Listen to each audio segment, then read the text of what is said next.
5 وقت کی نماز یہ میرے نبی کی آنکھوں کی ٹھنڈک ہے، 5 وقت کی نماز اس امت کی شان پہچان ہے۔ اور اللہ تعالیٰ نے پہلی امتوں پر اتنی بڑی مشقت ڈالی کہ ان کی نماز مسجد کے علاوہ کہیں نہیں ہوتی تھی، مسجد میں ہی ہوتی تھی۔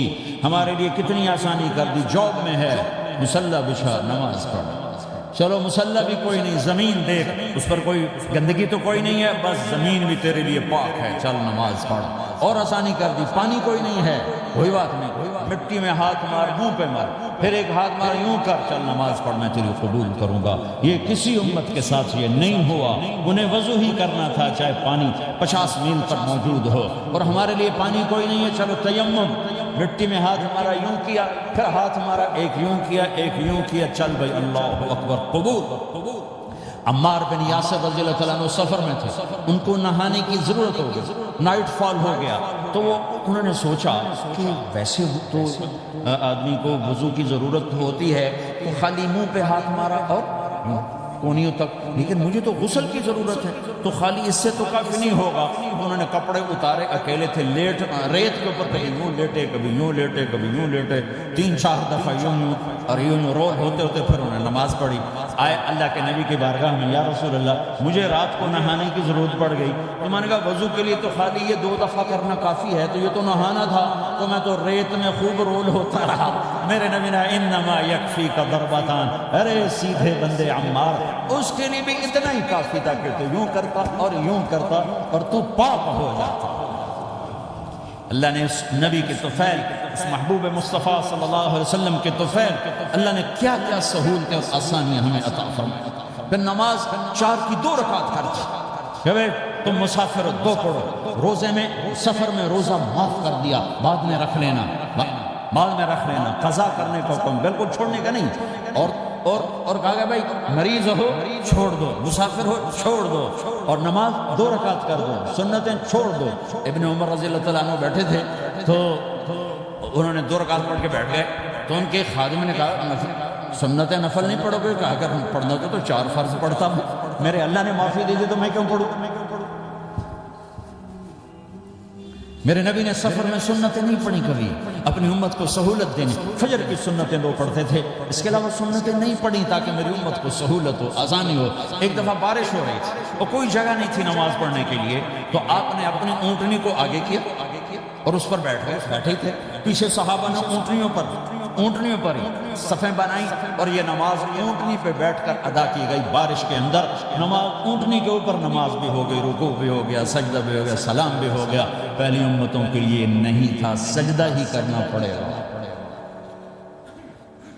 یہ اللہ کے محبوب مصطفیٰ صلی اللہ تعالی علیہ وسلم کی طفیل، میرے اللہ نے ہم پہ فضل و احسان کیا، تو میرے نبی کی زندگی میں عبادات میں نماز سب سے اعلیٰ نظر آتی ہے، سب سے نمایاں نظر آتی ہے۔ اور پھر بازار میں، گھر میں، دفتر میں، ماحول میں میرے نبی کے اخلاق، یہ زندگی کا دوسرا روشن پہلو ہے۔ میرے نبی کی ساری زندگی 2 لفظوں میں آتی ہے، عبادت اخلاق، عبادت اخلاق، یا 2 اور لفظ، حقوق اللہ حقوق العباد، حقوق اللہ حقوق العباد۔ حقوق اللہ میں نماز سب سے اعلیٰ، اور حقوق العباد میں لوگوں کی برداشت کرنا، لوگوں سے درگزر کرنا، معاف کرنا، جھوٹ سے بچنا، دھوکے سے بچنا۔ میرے نبی سے پوچھا گیا یا رسول اللہ مسلمان کنجوس ہو سکتا ہے؟ ہم نے کہا ہو سکتا ہے۔ یا رسول اللہ مسلمان کمزور ہو سکتا ہے، بزدل ہو سکتا ہے، ڈرپوک ہو سکتا ہے؟ آپ نے کہا ہو سکتا ہے۔ یا رسول اللہ مسلمان جھوٹ بول سکتا ہے؟ آپ نے کہا نہیں، جھوٹ نہیں بول سکتا، جھوٹ نہیں بول سکتا۔ ہاں، الا لعنت اللہ علی الکاذبین، جھوٹوں پہ اللہ کی لعنت۔ اس لعنت کے ساتھ 400 پاؤنڈ بچا لیے، 4000 بچا لیے، 4 ملین بچا لیے، 4 بلین بچا لیے، 4 ٹریلین بچا لیے، ساری دنیا کو بچا لیا، اور اوپر اللہ کی لعنت پڑی تو اللہ کی قسم گھاٹے کا سودا ہے۔ اور سچے ہو گئے، سچ بولا، یہ میں 100 پاؤنڈ کماتا ہوں، لے لو جو لینا ہے اس میں سے، یہ میں 1000 پاؤنڈ کماتا ہوں، لے لو جو لینا ہے، یہ میں 50,000 پاؤنڈ کماتا ہوں، لے لو جو لینا ہے۔ کہ مسلمان کی زبان سے جھوٹ نہیں نکلتا، سچ ہی بولتا ہے۔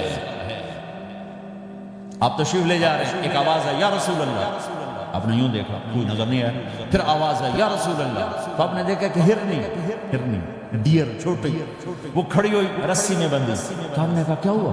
کہا جی آپ کا صحابی مجھے پکڑ کے لایا ہے، میرے چھوٹے چھوٹے بچے بھوک سے رو رہے ہوں گے، آپ مجھے چھوڑ دیں تو بچوں کو دودھ پلا کے واپس آ جاتا، مجھے پتا ہے میرے اللہ کی تقدیر میرے بارے میں کیا ہے۔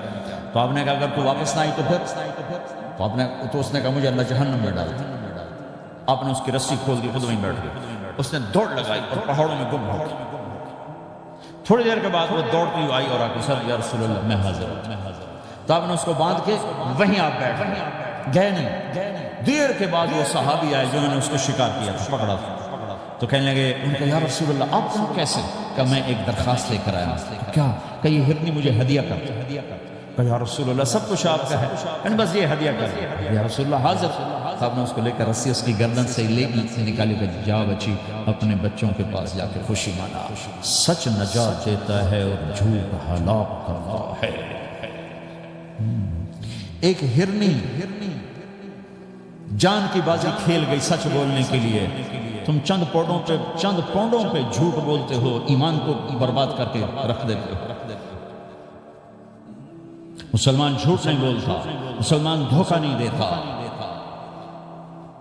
مسلمان کی زبان سے سخت بول نہیں نکلتا، کسی کو بے عزت نہیں کرتا، کسی کو کی بے اکرامی نہیں کرتا، کسی کا دل نہیں توڑتا، کسی کو ذلیل نہیں کرتا، خود سہتا ہے، اوروں کو خوشیاں دیتا ہے، خود دکھ سہتا ہے، اوروں کو راحت دیتا ہے، خود تکلیف سہتا ہے۔ یہ میرے نبی کے اخلاق ہیں، یہ میرے نبی کی زندگی ہے، اور یہ اسلام کا سب سے بڑا چیپٹر ہے، وہ سب سے مشکل چیپٹر ہے۔ جب میرے نبی نے لمبی نمازیں پڑھی تو اللہ نے روک دیا کہ میرے حبیب ما انزلنا علیک القرآن لتشقى، اتنی لمبی نماز نہ پڑھ کے تو تھک جائے۔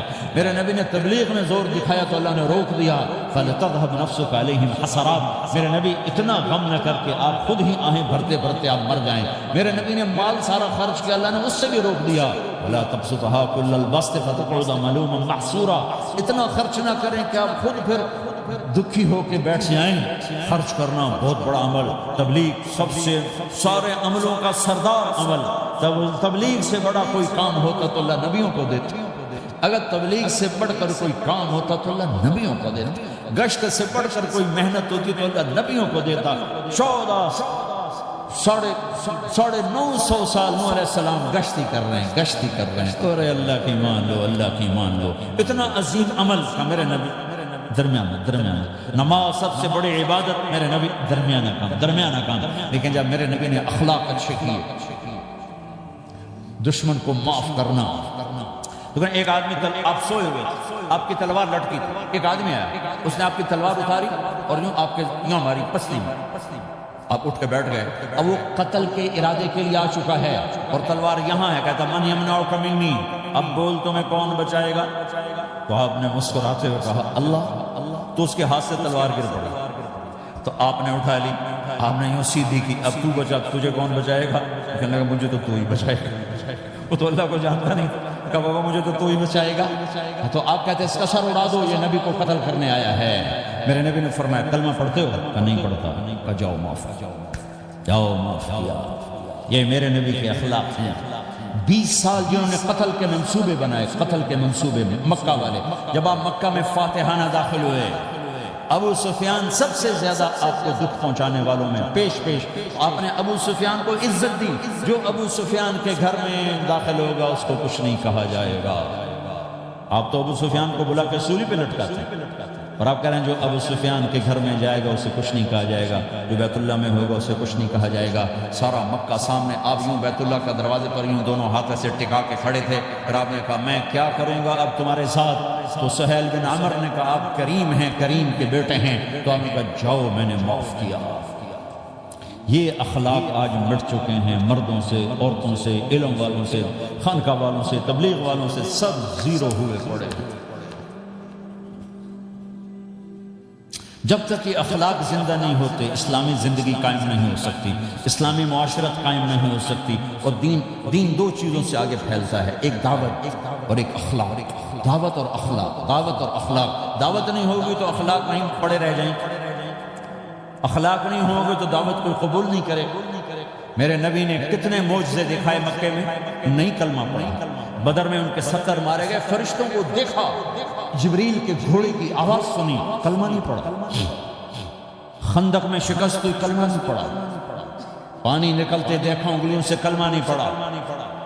ایک بکرے کا ایک بازو پکایا، ایک بازو بکرے کا، ایک اگلا جو بازو، اور 40 آدمیوں نے کھانا کھایا اور ایک بوٹی کم نہیں ہوئی، ایک بوٹی کم نہیں، کلمہ نہیں پڑھا۔ لیکن جب میرے نبی نے کہا جاؤ معاف کیا تو ساری کلمہ پڑھی کہ واقعہ یہ اخلاق نبی کے ہو سکتے۔ حنین کی جنگ میں جب بھاگے لوگ شکست ہوئی تو ایک صحابی کا بھاگتے ہوئے پاؤں ہمارے نبی کا پاؤں پر آیا، اور جوتا سخت تھا، تو آپ نے کہا اوجعتنی، اور آپ کے ہاتھ میں چھڑی تھی، آپ نے اس کو یوں ماری، اوجعتنی، ارے تو نے مجھے کتنا زیادہ درد پہنچایا، دکھ پہنچایا۔ وہ بیچارے پگھل کے رہ گئے اور پریشان ہو گئے، اور فرماتے ہیں سارا دن میں پریشان، ساری رات پریشان کہ اللہ کے نبی کو میں نے تکلیف پہنچائی، اب میرا کیا بنے گا؟ اگلا دن ہوا تو اعلان ہو رہا تھا کہ جس کا پاؤں نبی کے پاؤں پہ آیا تھا اس کو اللہ کے نبی بلا رہے ہیں۔ تو صحابی کہنے کہ میں نے سمجھا بس اب میری تو دنیا بھی گئی اور آخرت بھی گئی، اب میرے اوپر کیس بنے گا اور مجھے ڈانٹ ڈپٹ بھی ہوگی، میرا کتنا بڑا گھاٹا نقصان ہوگا۔ یہ حاضر ہوئے ڈرتے ڈرتے، تو آپ نے فرمایا میرے بھائی کل میں نے تمہیں چھڑی ماری تھی، وہ مجھے معاف کر دینا، اور یہ 80 اونٹ تمہیں ہدیہ دیتا ہوں، 80 کیمل یعنی 80 پراڈو، 80 رینج روور کا یہ میری طرف سے تمہیں ہدیہ ہے۔ وہ حیران پریشان، یہ میرے نبی کے اخلاق ہے، یہ میرے نبی کے اخلاق ہے۔ کانٹے بچھانے والی نے 4 دن آنا چھوڑ دیا، بیمار ہو گئی تھی، تو ہم نے اب کیا بات ہے ہمارے راستے میں اب کانٹے کوئی نہیں ہے، کہا جی وہ بیمار پڑی ہے جو کانٹے بچھاتے تھے، تو آپ اس کے گھر چلے گئے، ماں جی خیریت ہے، اب ٹھیک تو ہیں؟ کہا بیٹا مجھے کلمہ پڑھا دے، بس تیرے اخلاق نے مجھے فتح کر لیا ہے۔ میرے بھائیوں یہ چیپٹر بھول چکے ہیں،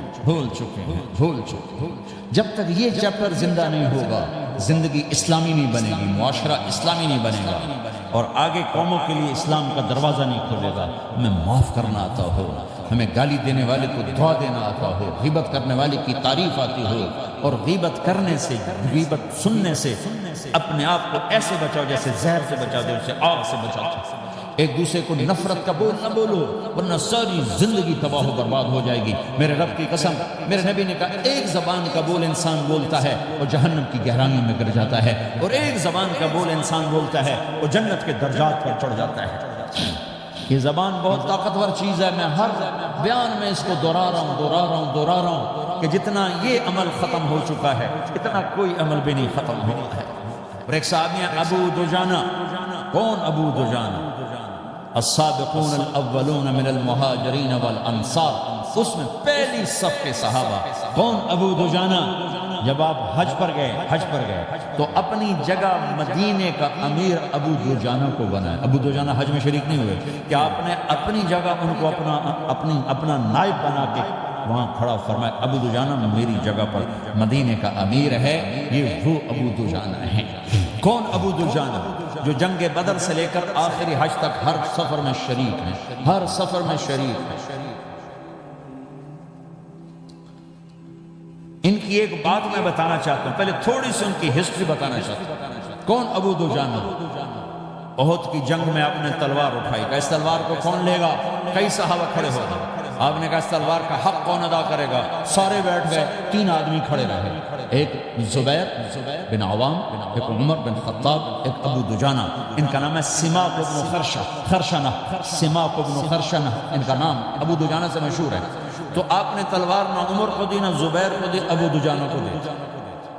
تو عمر رضی اللہ عنہ نے تو محسوس نہیں کیا، حضرت زبیر نے محسوس کیا کہ اس کو کیوں دی، مجھے کیوں نہیں دی؟ میں مہاجرین میں سے ہوں، میں پھوپھی کا بیٹا ہوں، میں اس سے دلیری میں کم نہیں ہوں۔ حضرت زبیر کی دلیری کی تو دھک، جدھر سلوار چلتی تھی کاٹتی چلی جاتی تھی، کہنے کہ میں دیکھوں گا یہ کیا کرتا ہے۔ تو ابو دجانہ کے پیچھے پیچھے زبیر ہو گئے، تو ابو دجانہ نے جو حملہ کیا 3000 کا لشکر تھا، اس کو چیر کے پار نکل، پورے لشکر کو کاٹ کے پار نکل، اور آگے عورتیں کھڑی تھیں جو مکے کے لشکر کو تیار کر رہی تھی۔ نحن بنات طارقی نمشی علی النمارقی مشی القتل بوارقی المسک فی المخالقی المسک فی المفارقی والدر فی المخالقی ان تقبلوا نعانقی وتدبروا مفارقی فراق غیر وامقی، یہ گانا گا رہی تھی اور ان کو تیار کر رہی تھی۔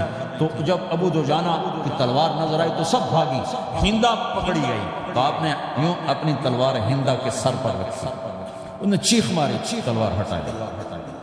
تو زبیر پیچھے کیا کیا؟ جنگ میں اگر کوئی عورت حصہ لے اسے مارنا جائز ہے، ویسے جائز نہیں ہے، عورت کو، بچے کو، بوڑھے کو ہاتھ لگانا جائز نہیں ہے۔ تو انہوں نے کہا تلوار کیوں نہیں چلائی؟ کہا میرے محبوب کی تلوار ہے، عورت کے خون سے رنگین کر کے اس کی شان نہیں گھٹانا چاہتا، یہ میرے نبی کی تلوار۔ پھر واپس ہوئے، پھر اٹیک کیا اور پھر مجمع کو چیر دیا۔ سامنے ایک آدمی آ رہا تھا ہاتھی کی طرح، اتنا لمبا موٹا تازہ۔ تو زبیر کہنے کہ میرے جی میں آیا کبھی اس کی ٹکر ہونا، پھر میں دیکھوں ابو دجانہ کیا چیز ہے۔ تو اللہ کا کرنا ایسا ہوا، ابو دجانہ دونوں آمنے سامنے ہو گئے۔ تو وہ ایسے شاہ سوار تھے کہ دونوں طرف کے لشکر ذرا تھم گئے اور وہ دونوں بھڑ گئے۔ ابو دجانہ کے اپنے جوہر، اس پہلوان کے اپنے جوہر، غبار اٹھا، مٹی اٹھی، اور اس کی اپنی طاقت، ان کی اپنی طاقت، انہوں نے ابو دجانہ کو اس نے زخمی کر دیا۔ ابو دجانہ نے جو جوش میں آ کے ماری تلوار، اس کو لگی جہاں، تو اتنی طاقت سے لگی کہ اس کے نیچے اتر کر دو ٹکڑوں میں تقسیم کر دی۔ ماری، ایک حصہ ادھر ہے، قصہ پھر یوں دیکھا اور اپنے چہرے سے لوہے کی ٹوپی اتاری، ما ترا انا ابو دجانہ، کیا دیکھ رہے ہو؟ میں ہوں ابو دجانہ، تلوار صحیح لی ہے میں نے، غلط نہیں لی، یہ ابو دجانہ ہے۔ اور جب شکست ہو گئی احد کی جنگ میں، اور پھر 10-12 آدمی آپ کو گھیرے میں لیا ہوا تھا، ان میں ایک ابو بکر تھے، عمر تھے، علی تھے، طلحہ تھے، زبیر تھے، سعد بن ابی وقاص تھے، اور سہل بن حنیف تھے، عبادہ، قتادہ بن نعمان تھے، اور ابو دجانہ تھے رضی اللہ تعالی عنہم۔ ان میں سے ایک ابو دجانہ بھی تھے، اور یمامہ کی جنگ میں ابو دجانہ شہید ہوئے، یمامہ کی جنگ میں شہید ہوئے۔ یہ ابو دجانہ کی تھوڑی سی سیرت آپ کے سامنے آئی ہے۔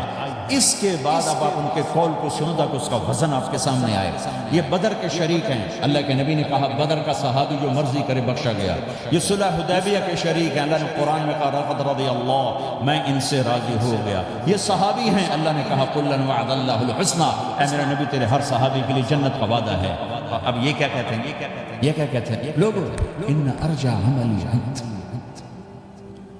لوگو میرے پاس ابو دجانہ، میرے پاس بخشش کا سب سے بڑا عمل جانتے ہو کیا ہے؟